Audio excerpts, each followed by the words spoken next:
Good morning, everyone. Good morning. All right. It's good to see you here. Let me close out some windows here and we can get ready to get started. Happy Friday, everyone. Happy Friday. So a few announcements before we get started this morning. Please be sure to add your questions into the chat, and I'll be sure to answer each and every one, I promise. So good morning. Again, my name is Kyle Kleckner. I'm the principal here at Evergreen Valley High School, and we are just about at the end of our semester. So, we have 4 days next week, 3 days of school next week, and then technically the week after is spring break.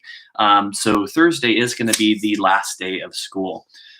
So a few announcements before we get started. We are going to be partnering with the city of San Jose and Councilwoman Arenas to have a tech drive at Evergreen Valley High School on May 27th between 4 p.m. and 7 p.m. in our student parking lot. So what we're basically looking is if you have an old computer, an old laptop, any old device, Chromebook, things like that, that's just been sitting around and that you wanted to get rid of or donate that's in usable condition, please bring it to Evergreen between 4 and 7 on May 27th. That's next Wednesday.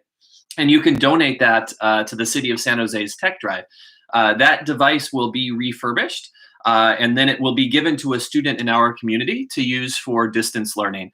So if you have any old laptop, any old computers laying around that still work, that you don't need anymore, please consider donating those to our Tech Drive on May 27th, and we'll make sure they're put to good use. As a reminder, again, I mentioned just a few minutes ago that May 28th, Thursday, is the last day of the semester. Please remember that the March 13th grade floor is in place. So what that means is that the semester grades that you receive on your report card will not be lower than the marking period 5 progress report grades that you received in the mail a little while back. You're going to want to keep an eye on School Loop. If you have any questions, reach out to your teachers. Just remember that School Loop may look a bit different if a teacher is using a second grade book, but I promise the grade floor is in effect. Students' grades can only go up from March 13th. They can't go down from where they were on March 13th as well.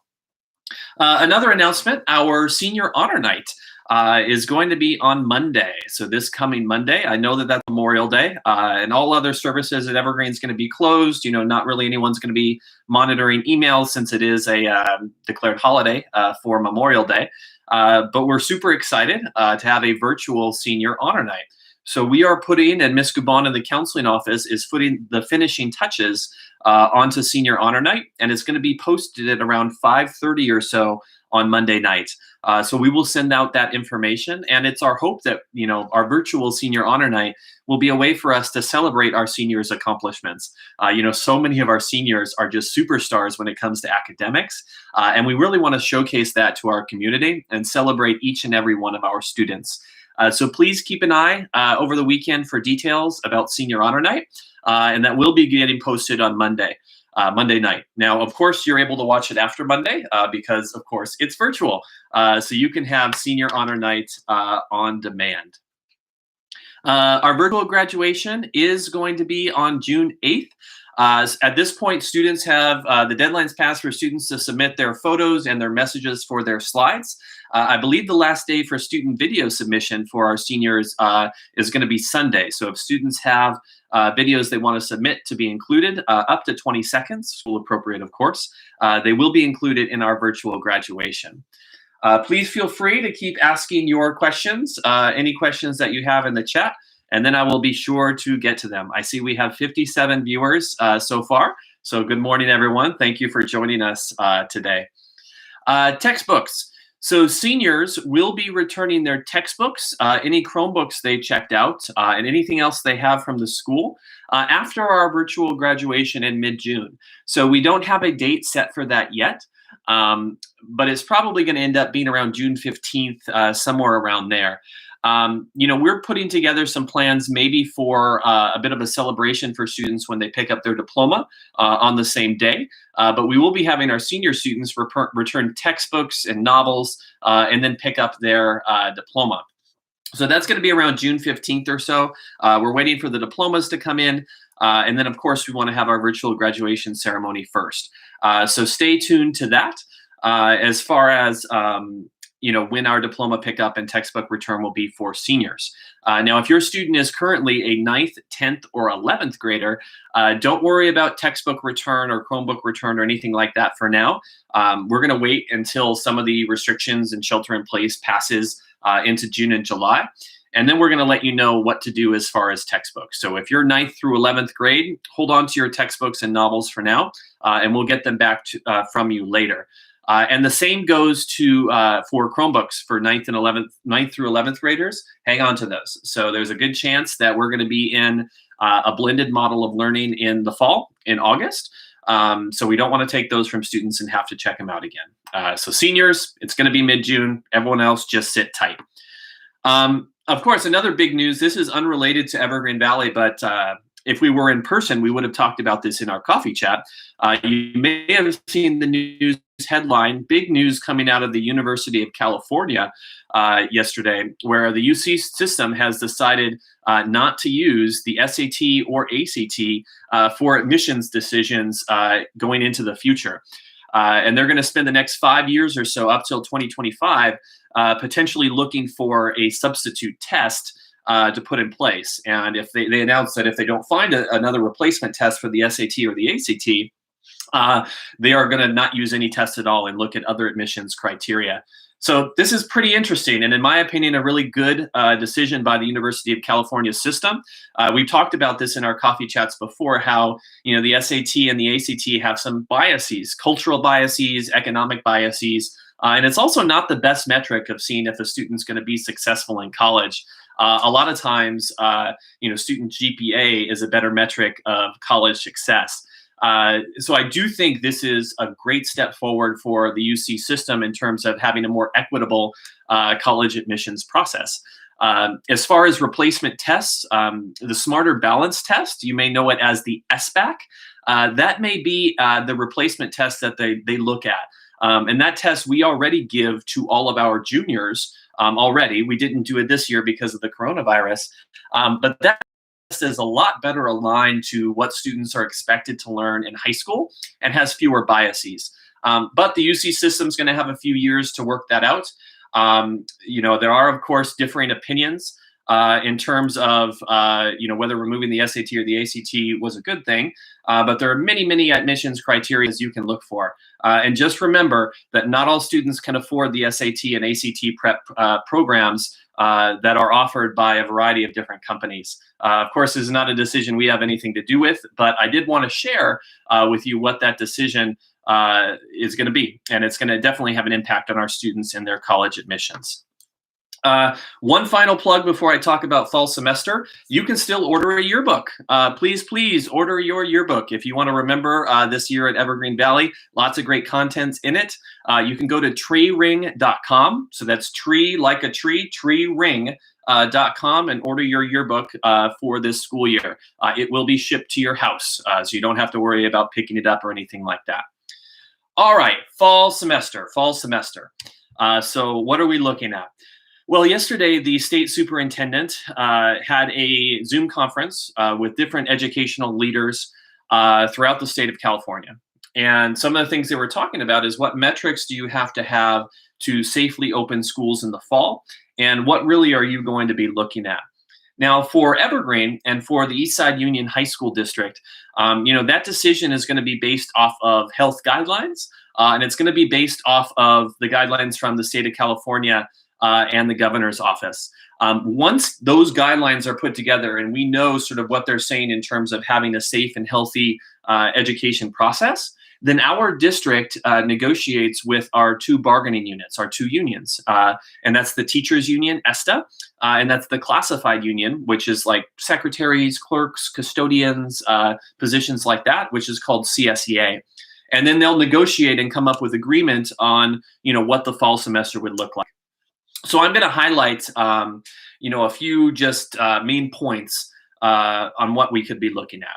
So the first is that it's probably not going to look normal. So, we anticipate starting school on our scheduled start date, which for students is August 11th, but we don't anticipate it being sort of the normal schedule.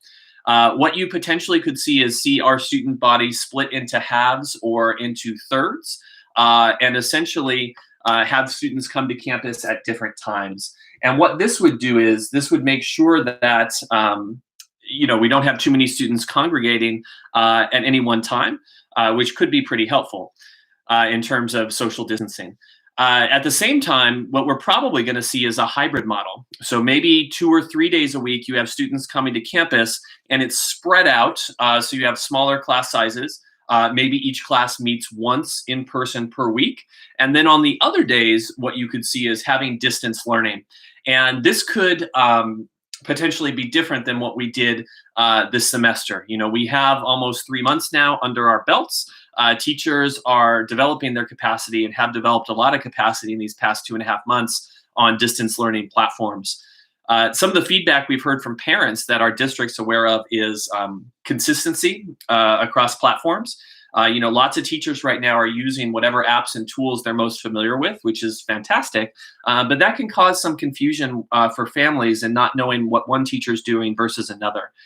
So the hope is that when the district discusses this with the unions and develops MOUs, that we can see more consistency. So that's one of the priorities that we'll be looking for. We know also that Zoom conferences and the in-person connection, the synchronous learning that we say in education is important, not just for providing content and instruction, but also keeping and maintaining that connection that teachers have with their students. And we know right now that not all teachers are doing that, and that's fine. That's not required that teachers do that, since they all have different situations that they're dealing with right now, as long as they're providing that instruction to students. But one of the things that the district will be looking at is trying to get more of that synchronous learning, that video conferencing. And we're piloting that in our summer school offerings this summer to try to work out all the bumps and all the kinks like that so that we're ready to go for fall. So for summer school, what you're seeing is that students have about an 1.5 hour session in the morning where part of that is dedicated to Zoom, and then there's some work time, and then they have some Zoom time in the afternoon. And it's a long day for summer school. It's recovery credits only, so if you didn't pass a class. But the idea is that will help us know sort of how to work things out when we go to 2,900 students doing that in the fall. For the in-person component, if students are coming to campus 1 or 2 days a week, it is probably going to be required that students wear face masks or face coverings. We would likely have a supply of face masks that we would provide to students if they don't have their own. So that is a high likelihood that masks would be required if students were coming to our campus, for in-person learning. It's also very likely that there would be health screenings done for students and staff before they come on campus. And that would be done sort of through the thermometer that you've seen. We already have 3 of these on our campus that we use for our staff when we're doing lunch distribution. And we would get more so that we could screen all the students and staff coming, for in-person learning. Of course, there would be additional cleaning and sanitizing done as well. And the schedule would be done in such a way to encourage that. We don't know what it looks like yet. The hope is that by mid-June, we'll have a little better idea of what that looks like and what the path forward is going to be. I know there are a lot of logistical hurdles for it. I know that there's a lot of worry and anxiety coming back. I know that there are some parents who may not want to send their student back to school. And these are all things that the district is considering when we're developing our plan. So no, it's going to be guided by health. Our district's going to be very conservative in the approach to reopening, conservative in the sense of being risk averse, of not wanting to open too quickly. So that's kind of all the announcements I think I have for now. If I'm looking at my list here, go ahead, please ask your questions in the chat. I see there's 85 of us here so far today. So good morning, everyone. It's great to see you. Please ask your questions. I'm going to go back to the beginning of the list, and I'm going to start working through your questions. So please ask them, and I will work my way down the list, and we'll start answering them. All right. So again, good morning, everyone. So Khan asks, good morning, Khan. When can the students return their books? I mentioned that at the start of the chat today, but I'll mention it again in case folks came in a bit later. So right now, seniors are going to return their books after our virtual graduation on June 8th. We don't have a date set yet, and it's actually textbooks and novels they'll be returning. It probably will be around June 15th. If your student is a 9th, 10th, or 11th grader, don't worry about returning books or novels for right now. We're going to wait until later on in the summer in terms of worrying about returns for our 9th, 10th, and 11th graders. So just hang on to those for now. We'll get them back eventually. Same for the Chromebooks. So short answer, seniors, it's going to be mid-June. Everyone else, sit tight. We'll let you know when. So thank you for that question, Con. All right, so I'm going down here. Good morning, Mr. Kleckner. I used to be able to find, and this is David. Good morning, David. I used to be able to find the PDF version of the school calendar on the ESUHSD site, but I don't see it. Can you help? Yeah, absolutely, I can help. If you want to send me an email for that calendar, klecknerk@esuhsd.org is my email, or email me on School Loop, Kyle Kleckner. I should have a PDF somewhere on my computer that I can send to you. The schedule's not that different compared to this year. You know, August 11th start date. I do believe there is an October break in there, 3 days for Thanksgiving, the 2 weeks in December, and then everything else is pretty standard. You know, for Evergreen, we just don't know if we're going to be having professional development days or minimum days or things like that. Since the social distancing guidelines, when we talk about them applying to students, of course, they also apply to our staff.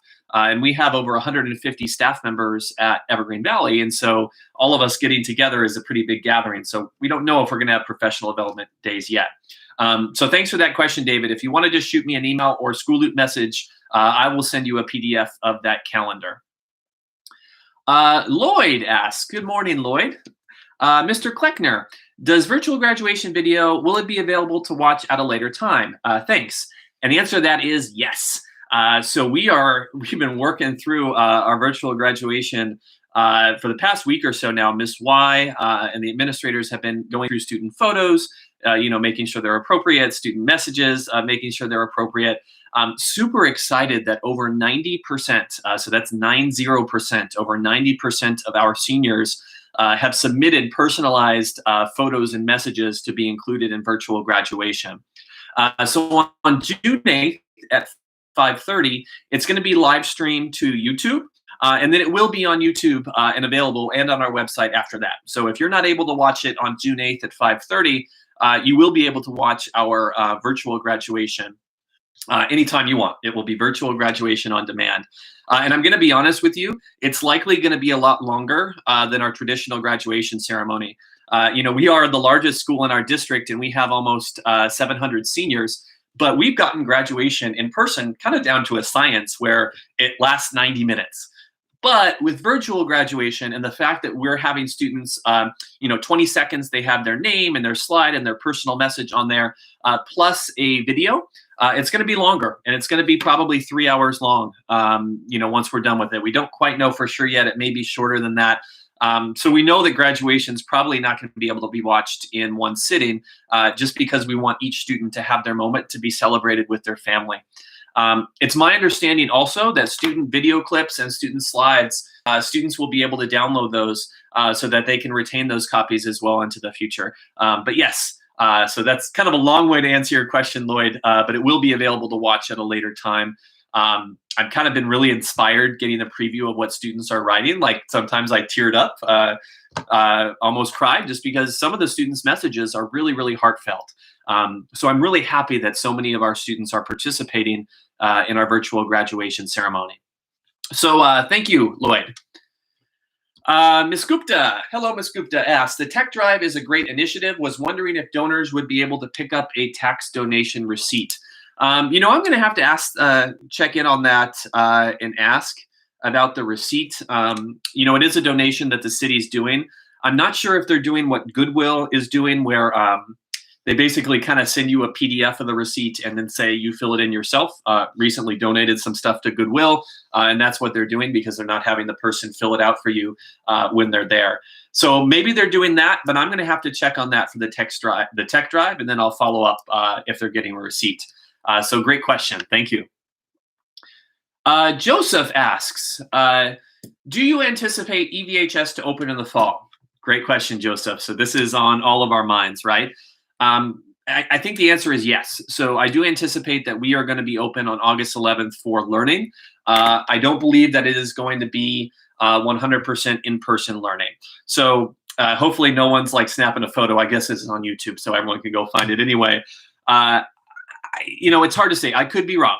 But I do think that students will see their teachers at least once a week when we open in the fall. And then the rest will be sort of distance learning or remote learning to allow us to separate our student body and our classes in such a way so that we don't have too many students in one class. So yes, I do anticipate us opening on August 11th for students as planned.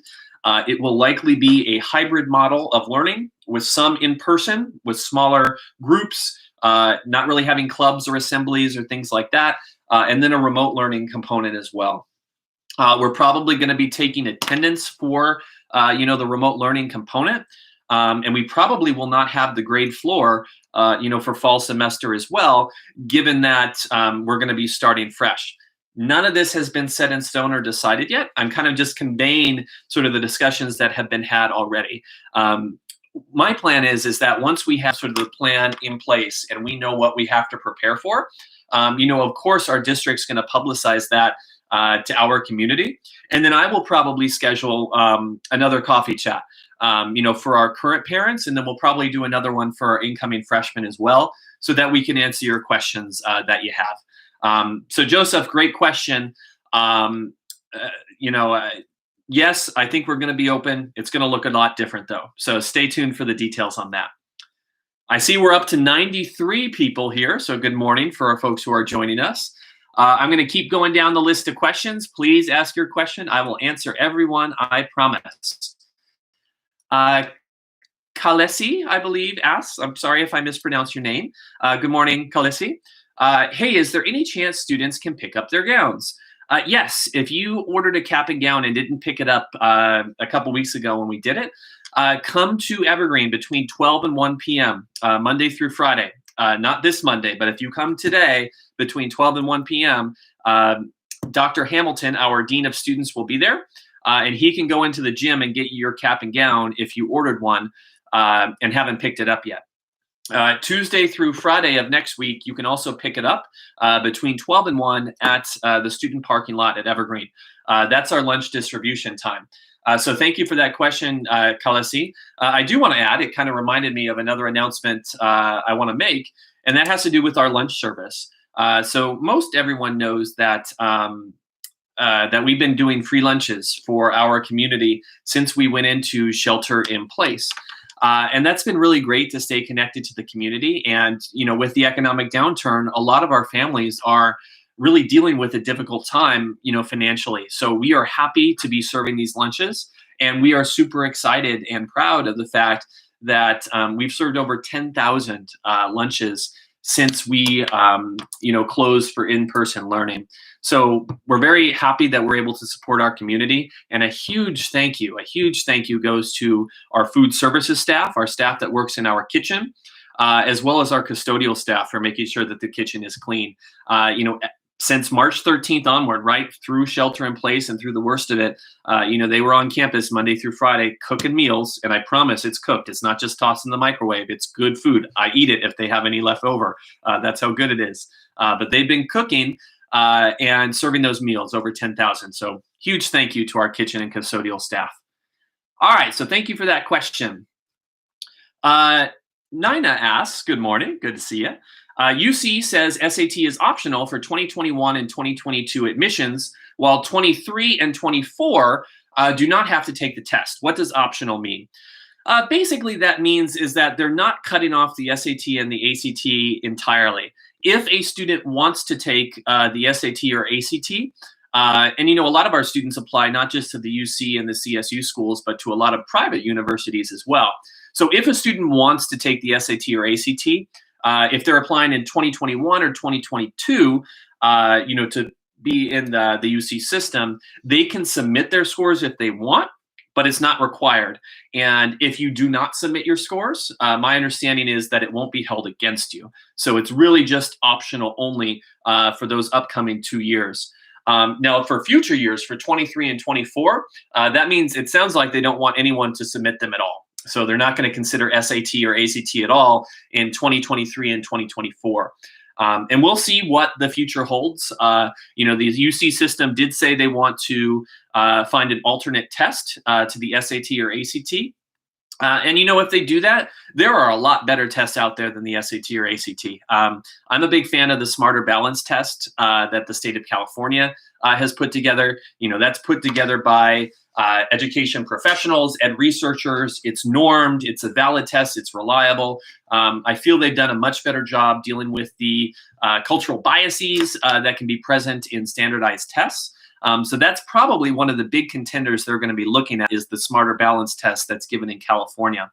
But it wouldn't surprise me if if they ultimately chose not to use any test for admission and instead relied on things like GPA, the rigor and difficulty of the courses you take in college, or high school rather, extracurricular activities, essays, interviews, things like that. So it wouldn't surprise me. But to answer your question, optional in 21 and 22 means you can, if you want, submit it, but you don't have to. And then after that, they're not going to be taking SAT or ACT at all. Great question. Joanne, good morning, Joanne. Would it be a possibility for the seniors to do a drive-by diploma pickup in their cap and gown so they can have that experience? So Joanne, I'm going to say shh for a second. So we, Santa Clara County, if you're watching the news, you know that our county has been a little different and a little more restrictive than some of the other counties in the Bay Area. And car parades was one of the things that Santa Clara County did not allow, where some other counties in the Bay Area did allow. They have walked that back since then and saying that they are allowing car parades. So one of the things we're considering, and we're still in the planning stages, we don't know what it looks like, we don't know if we can pull it off quite yet, is yes, when students come to return their textbooks and to pick up their diploma, we are considering, particularly we want to talk to some students first and see if there's interest, but we are considering trying to do a drive-through graduation type ceremony. Our virtual graduation is where we're going to have the speeches, where every student's name is going to be read, and where students' photos will be presented. But if there's a way for us on our campus, in our student parking lot, have a way for students to pick up their diploma in their cap and gown, and maybe we have a backdrop where a photo is taken. Unfortunately, I can't shake hands. That's probably not going to be allowed anytime soon, but I can wave and I can cheer, and maybe we can announce the names. That is something we're looking at, Joanne. So once we have, once the diplomas arrive and once we do our virtual graduation on June 8th, we're going to start planning to see if we can put that together for our seniors. So stay tuned, but don't spread the word yet. We don't want to ruin any surprise or get hopes up because, having 680 cars coming on campus at one time is a lot of cars. And of course, we have to be mindful to social distancing guidelines and make sure that folks aren't congregating and that everyone is safe. But fantastic question, Joanne. We are going to try. Pravi asks, can you elaborate more on SAT and ACT by UC schools? So hopefully you heard a bit about my earlier conversation, but I'll give you the 20-second summary.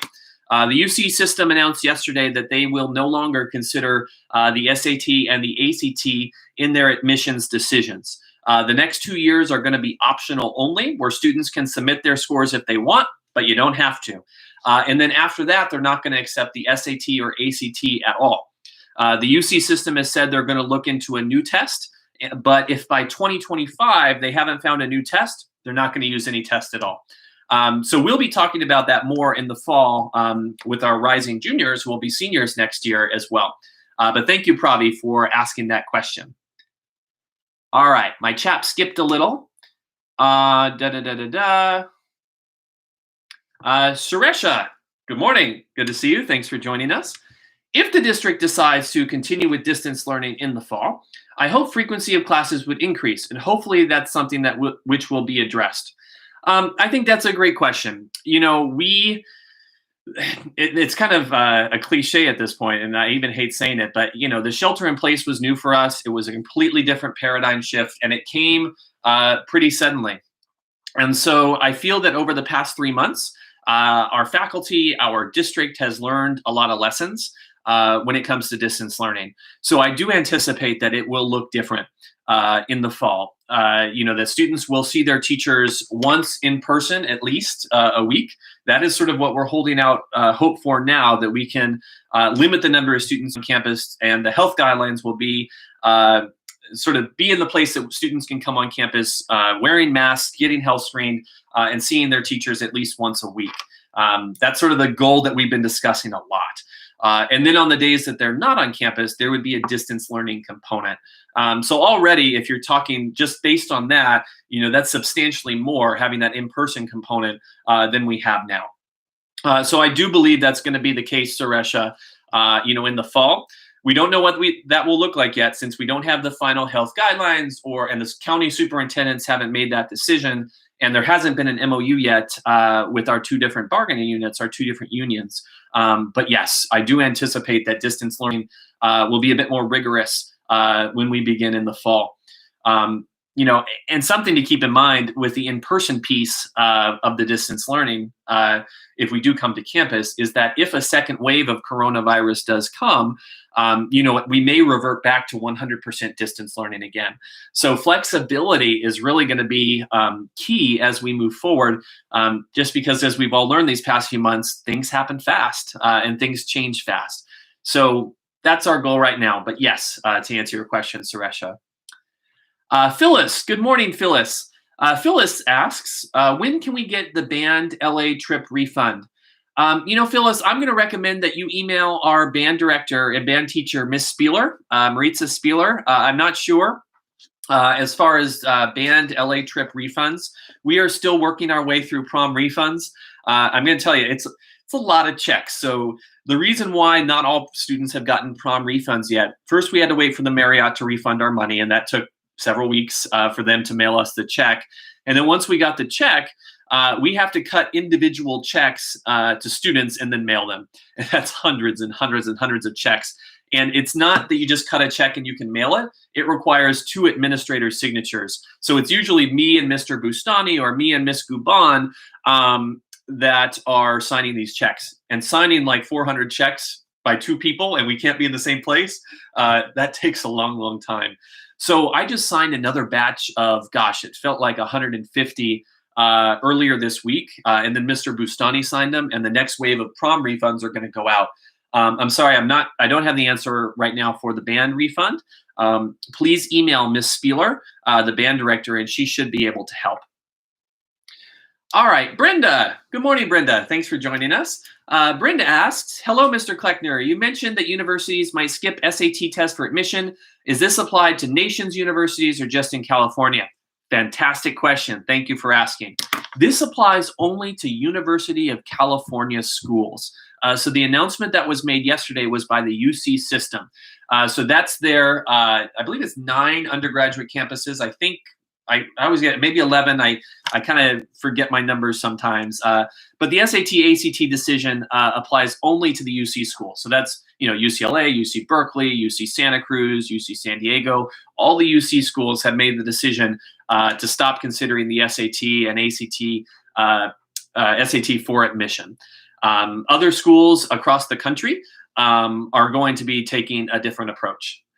So thank you, Brenda. And I promise in the fall, with the new year, our counselors will absolutely be talking about how this impacts college admissions for our class of 2021 seniors. So thanks for that question. Anant asks, instead of branding SAT as biased, the state's universities can provide up to $5,000 for all juniors whose family income is below poverty line. Going with GPA is in fact unfair.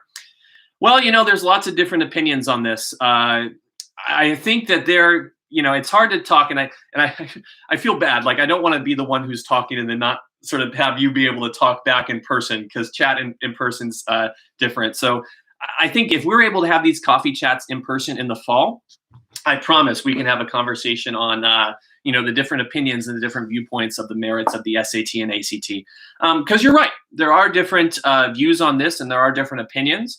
I will say that there's a lot of research that's been done and a lot of data on SAT and how it applies to different groups, and how a lot of times scores can be aligned on things that you don't want them aligned on. As far as the 5,000 to all juniors, unfortunately, I don't think that's practical. We are in a really, really, really bad spot when it comes to the budget. And potentially we're going to be looking at some pretty severe layoffs, unfortunately, and budget cuts. So Governor Newsom's budget announcement that he made last week included a 10% cut to the LCFF. The LCFF is the local control funding formula, and that's where we get about 80%. Our district gets about 80% of our funding. So right off the bat, a 10% cut is huge. That's a big hit. And this is already in addition to the structural deficits that our district has had, before coronavirus ever was a thing. So our hope is that the federal government will provide some relief and some funding to education in California. Otherwise, we are going to be looking at some layoffs either in 2021, so layoff notices going out in March of 2021, or potentially the legislature could decide to do them in August. I don't think so. August layoffs in California have never really been a thing. They've never happened before, but it's something that we're keeping an eye on. So unfortunately for Evergreen, we're going to be looking to our amazing PTSA. Please, all parents who are watching, I see 95 of us are in here now. Join PTSA if you've not done so. Their website is evhsptsa.com. Because we're going to need a lot of support. The state's in a real budget crunch right now. So hopefully something will come from the feds, but we'll see what happens. So Anant, I promise, next time that we're in person, let's talk about SAT.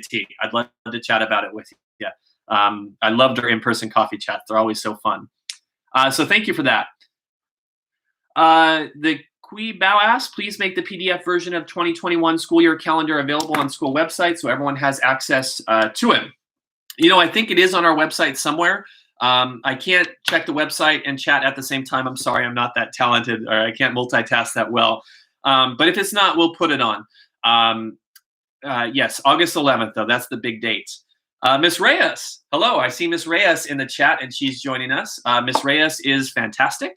She is our parent and community involvement specialist. Any question you have as a parent and you don't know where to go, Miss Reyes in the chat is the best person to talk to. She will know exactly how to answer your question or who to point you to. So thanks for joining us this morning, Ms. Reyes. Marianne asks, good morning, Mr. Kleckner. Can we still make an appointment to get my son's stuff from his locker? Yes, and you don't have to make an appointment. So if you come between 12 and 1, Monday through Friday, just not this coming Monday because it's Memorial Day, so we will be closed. We won't have any lunch service. We can let you into the locker room. Remember, your student needs to wear a face mask, and I would recommend them having gloves as well. They will go into the locker room by themselves. They will empty their locker and then drop their lock into the bucket and then exit by themselves in a social distance way. So Marianne, for your student, have them come between 12 and 1. See the administrator on duty. It's Dr. Hamilton today. I will be there on Tuesday, and we can let your student into the locker room to get their stuff. Great question. Thank you. Becky, good morning, Becky. Becky asked, Mr. Kleckner, good morning. What's your opinion with the UC system announcing the dropping the SAT requirement? Is our school GPA going to be inflated? How about if a teacher using GPA as the way to give student a hard time, or his way of retribution if a student doesn't get along with his way of teaching? Well, I would say teachers do not use grades as retribution ever. If you felt that happens, please contact an administrator. Our board policy is pretty clear that teachers, are in control over their grading. Teachers get to set up how they grade. That's part of academic freedom in California. But the big caveat of that is that teachers set up their grading system, but it has to be applied equitably and fairly and the same to all students. I've been a school administrator for a long time in our district, and I've never seen really a case ever where a teacher has used grades as a form of retribution. I've seen lots of people worried about that, but I've never actually seen that happen. As far as my opinion of the UC system dropping the SAT or ACT, I do think it's a good thing. I think that, and I'll tell you my own story when I went to high school. So I was a first-generation college student. I'm the first person in my family to go to college and to graduate from college. I went to UCLA. I didn't know anything when I was growing up about how to go to college, and I didn't really have anyone that teach me or that would teach me how. My mom bought me a SAT prep book from the Princeton Review. A lot of my friends who were going to high school with me in Southern California had the money to go to these test prep classes offered by Kaplan or Princeton Review, and there's so many of them. And so they got all this extra preparation where I remember I would study at break and lunch in high school. I'd use my book and I'd study in my car. So the issue with the SAT is that a lot of times it tests how well you do on the SAT. It's not really a good metric of how you're going to succeed in college. GPA in high school and the rigor of the courses in high school is a better choice. Now, if the UC system moved to the Smarter Balance test and used that test, I'd be relatively happy with that, I think. That's a pretty solid test. It's normed. It doesn't really have as many biases. But, of course, you can imagine that money's money, right? And test prep is a big industry. So I'm sure the companies would pivot to having those test prep companies. That's just my opinion. I don't have any say into the decision that UC made. And it's not something that Evergreen that really change or have any say in. So that's just kind of my personal opinion. We will for sure be able to offer counseling services to our students so that they are up to date and knows how to impact them. So thank you for that question, Becky. Great question. Oops, my chat skipped for a second. Gian asks, will PSAT be offered by EVHS for juniors in the fall? Thank you. I don't know yet, John. So we usually offer it for free for all students in October. I don't know yet. With that, the way the PSAT usually works is we have to have all students present on campus and taking them at the same time. And specifically, have all students in the grades that take the PSAT or the 9th grade MNSQT. So I don't know if social distancing, if that will be allowed, or if our district will be taking a different approach, with this decision by the UC system. So stay tuned for that. We'll see. We'll probably know more by the start of the school year. And your second question was, if students want to take a class outside, what should they do? How to get the form to apply? If you go to our distance learning newsletter, it's at the top of our website. There is a section there that's called R40. And R40 is the piece of paper that you get from the community college. You need to complete that and send it to your student's counselor and Miss Gubon. And then they review it, and then they will send it back to you. So your counselor is going to be the first point of contact for completing an R40 or Miss Gubon or APED. But you're really going to need to get that R40 from the community college, fill it out with your information and what class you want to take, and then send it to your counselor. So thank you for that question. Brenda asks, hello, Brenda. Where can I find the book author version of the AP Statistics class teaching at EVHS? Thank you. I would recommend emailing your students. If your student's in AP Stats now, I'd email your AP Stats teacher. Or you can email me or Miss Gubon and we can find out that for you. We're not going to be checking out books early to students, but we can get you that information if you're curious. Mr. Johnson is our math department chair. He'd also be a good person to contact if you have a question, and he would know that. Sorry, I don't know that off the top of my head, but we can figure that out for you if you ask it. So thank you for that question. Suresha asks, will SATs continue to be required for other universities outside of the UC and CSU system? All right, excuse me real quick. So the question is, will SATs be required?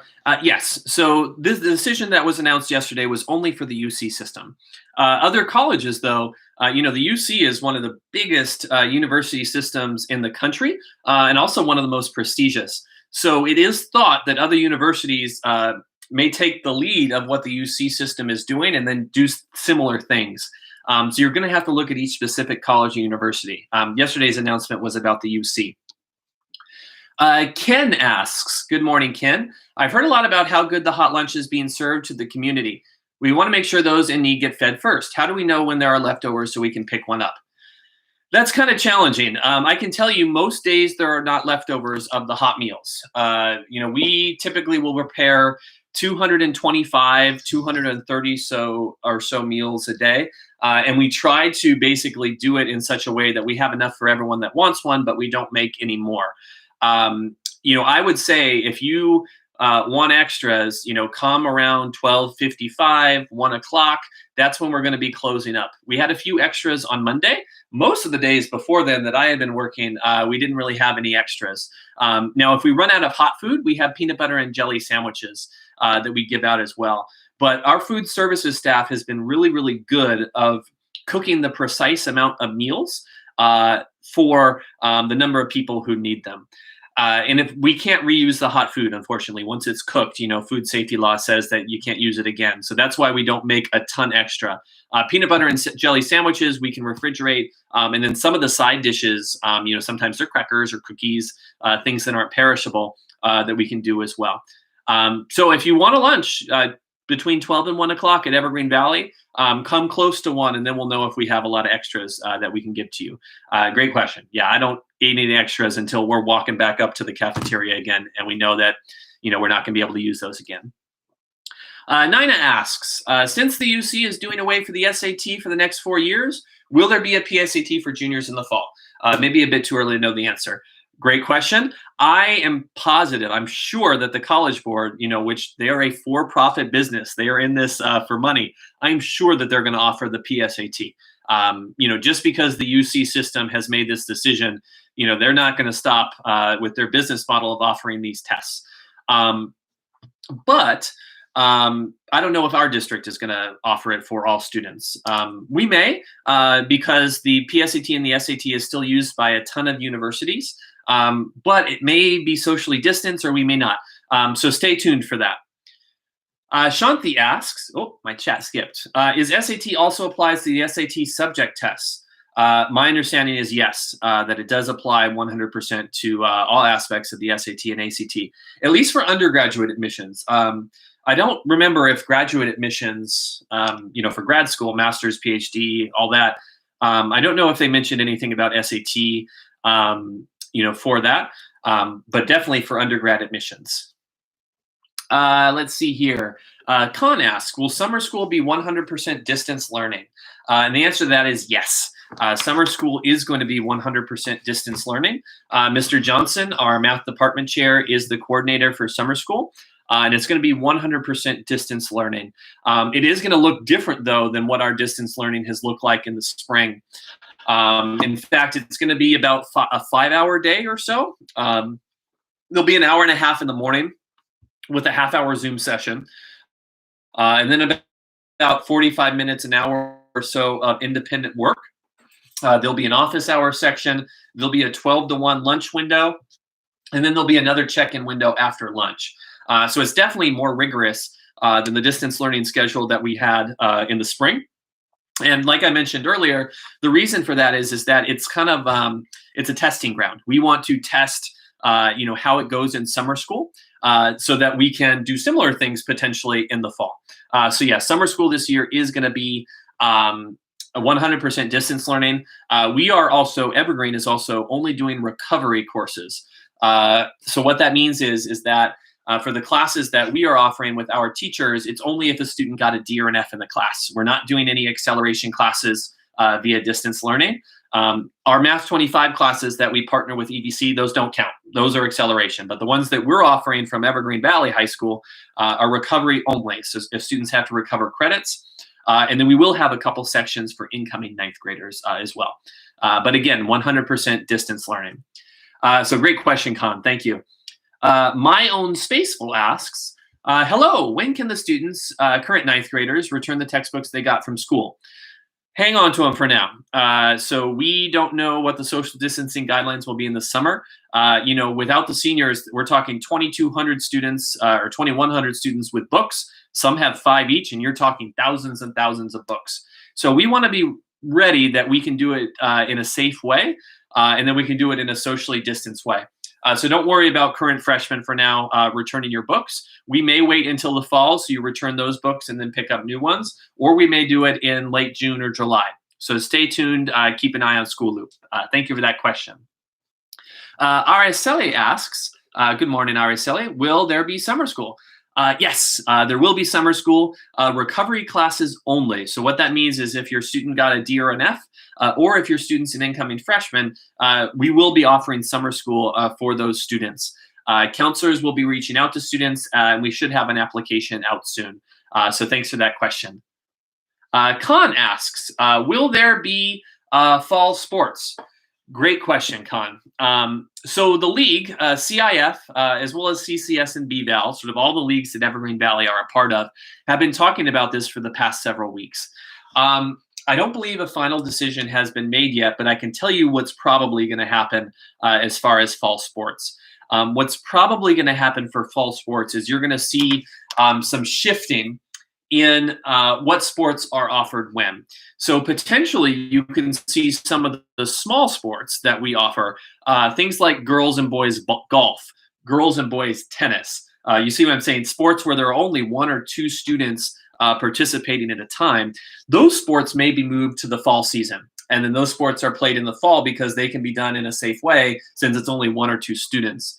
Some of the other options that I've heard are moving football to the spring, potentially to the spring or winter, or moving winter basketball to the spring as well. So the hope is that we will offer athletics, for fall semester, spring semester, and winter as well, seasons rather. We just don't know when. So stay tuned to that as well. But I don't think we're going to have the big fall sports like football and Friday Night Lights. Unfortunately, I don't see that happening in fall semester. But if we cross our fingers and everything goes well in society, the football season may be moved to spring. Same for basketball as well. So stay tuned on that. All right, I'm going to keep going down here. Dawn asks, will EVHS be planning for a contingency to move classes online if there's a second wave in the fall or during flu season? Great question, Dawn. Good morning. Absolutely, yes. So our district is planning for that contingency. Right now, our hope is that it will be a blended model in August where students could come on campus and see their teachers at least once per week. We would split our campus up into chunks and have them come on in staggered schedules so classes wouldn't be as large. Students would likely have to wear a face mask and also get a temperature screening, the little thermal thermometer on your forehead. Students and staff would likely have to get that as well under that hybrid model. Now, if the coronavirus made a comeback and had that second wave that they talk about, then yeah, we would pivot to doing 100% distance learning as well. And keeping that hybrid model where you have some in-person and some remote learning allows you to change the proportion of each one. So we don't know exactly what the fall semester will look like quite yet, but that's sort of my best guess and sort of how the conversations are going. But yes, we are planning for that contingency plan. Our district is planning to be very conservative and very risk averse in terms of how they open schools as well. So thank you. Great question. All right. Oh, you guys are so nice. I'm going through. I love doing the coffee chats. I love doing them in person. It's a little strange. It takes some getting used to just sitting alone in my office at home, kind of like talking to my computer screen. But I love being able to chat and connect with all of our parents. I do think it's helpful. And I really like your feedback and your questions because I do take them. And when we have these district meetings, when we're talking about opening in the fall, it's really helpful to me to know what our parents are thinking so I can share those perspectives as well. So I appreciate you thanking me. I kind of enjoy doing these coffee chats, but I want to thank you for participating because it really helps me know sort of what parents are thinking, what's going on in your students' classes in your lives, and sort of what your concerns are so that I can communicate that up the chain at the district. So thank you for participating. All right, so still scrolling down here. Very informative. I mean, many questions clarified. Thank you. I'm just reading through here. Santanu asks, as far as girls tennis is concerned, do you see that happening in the fall? Maybe. So a lot of the athletic discussions that are taking place are moving some of the smaller sports like tennis, golf, moving those up to the fall season since they're less risky. So that's a good possibility. I think a decision is going to be made in a few weeks on that, but I think it's a good possibility, and we will let you know. Now, I don't know if we'll allow spectators. There was a very, very brief period of time before we closed for shelter in place where we were having our athletic competitions, but we had no audience. I think maybe we did that for a week or a week and a half or so. So that may be the case in fall. So stay tuned for girls tennis. So great question. Christine asks, if we are still to follow social distancing, is it possible to have access to textbooks online for safety reasons or possibly new textbooks as an alternative solution? Great question. I don't see us buying new textbooks. Textbooks are kind of like big testing. We were talking about the College Board and testing. The other big industry in education is big textbook because textbooks are so expensive. So I don't see us buying new textbooks for folks. But the good news is that there are already a lot of our courses that we offer at Evergreen that have online textbooks. So already a lot of our courses don't have a physical textbook and have an online textbook as well. But part of the reason why we're waiting to distribute textbooks is so just allow some time to pass, before we turn them in and then check them back out again. But that's kind of why we're waiting. We want to make sure we can do it in a safe way and make sure we have all our ducks in the row first. So to answer your question, Christine, some of our textbooks are already online, so that helps. And then we're going to wait and see what we're going to do with other textbooks as well. So thanks for answering that question. Gian asks, sorry if I mispronounced your name. One more. In School Loop, why do I see my son's grades go lower than the March 13th grade floor? Great question. And in fact, most of the emails I get from parents, Gian, is about this. And it typically is a pretty easy response back. So what a lot of teachers did when March 13th hit is they started a new grade book for distance learning. And the reason they wanted to do that is because they didn't want the assignments that students do in distance learning to affect the grade book that had students' grade floor. So it's hard for me to know without seeing your student's grade book and knowing which class you're referring to. But 95% of the time, what I've seen is when parents think that School Loop is going lower than the grade floor, it's because the student's not doing the distance learning assignment and the grade's going down for distance learning. But don't worry. The semester grade that your student will get on the report card and on their transcript, that will be the grade floor or higher. So School Loop, the second grade book that a lot of teachers, not all, but a lot of teachers are doing, that's keeping track of distance learning only. So if it goes down, that is not going to end up on the semester grade. So that's kind of why you're seeing that. So great question. Thank you for asking. Shilpa asks, good morning, Shilpa. When back to school in August, do you think students will follow social distancing? Yes, I do think so. Some of the things that we're going to be doing for social distancing will be built in, right? So if we're only having a third of the campus come to school at any given time, that right off the bat makes it easier to socially distance. We will have staff out, and it's going to be challenging. Students are students, right? They're teenagers, so they may congregate and they may do things even if we ask them not to. But we can control them when they're on our campus, and we can make sure that if they're coming for 3 hours in the morning, and then we have a lunch that they pick it up and then they head off campus. And then we have an hour where the next group of students comes on in and then comes on to campus. So I do think that there are things that we can do to enforce it. But I expect a lot of our students to be socially responsible as well. We talked about social responsibility for years at Evergreen and ROAR and how the choices we make impact others. Social distancing is just an extension of that, right? That I may have it, but be asymptomatic and not know.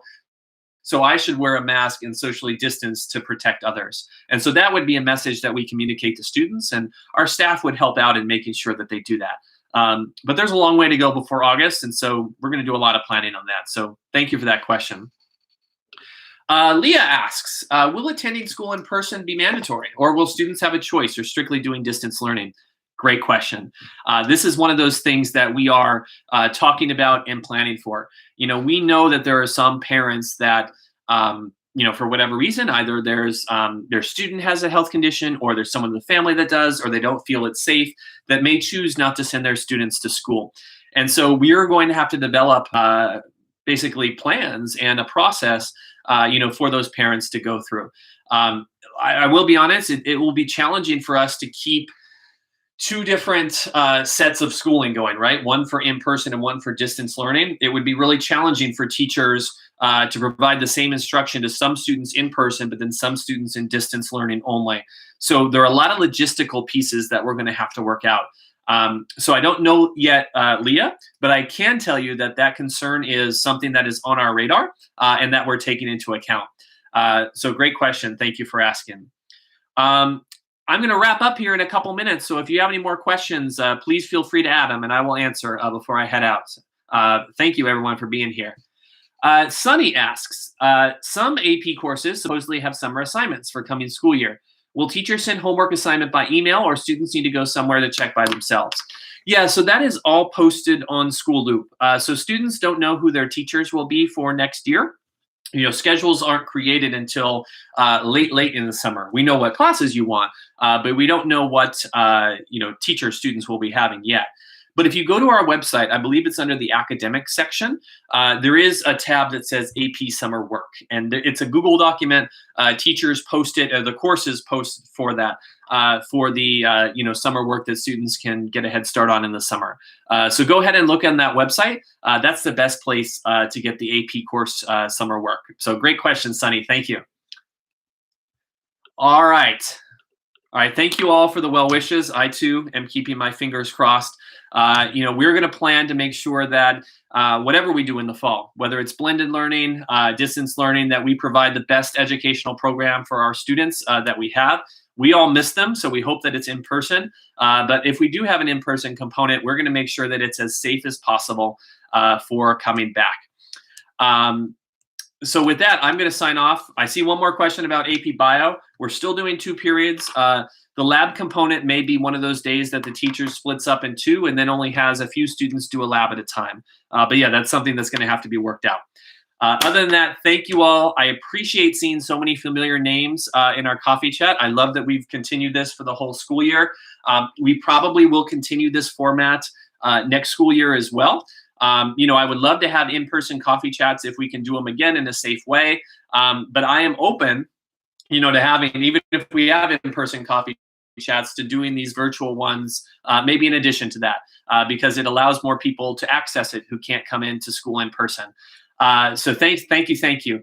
As far as summertime, teachers and counselors, their last day is May 29th, so they will not be working after that. There will be administrators on duty, though. So if you have questions, you can email one of the 4 administrators. We do take some vacation during the summer. I don't think I'm going to be going anywhere. Maybe I'll figure something out. But if you do email me, I'll have that vacation responder that can kick that back as well. And I do see Dawn asks, hopefully these chats later in the day. Yeah, so I do coffee chats in the morning. Do remember our happy hours, though.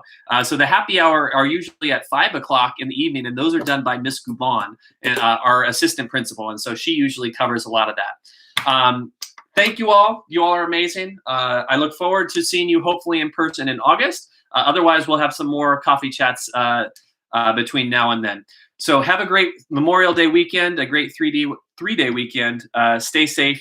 Hope to see you all soon. Bye-bye.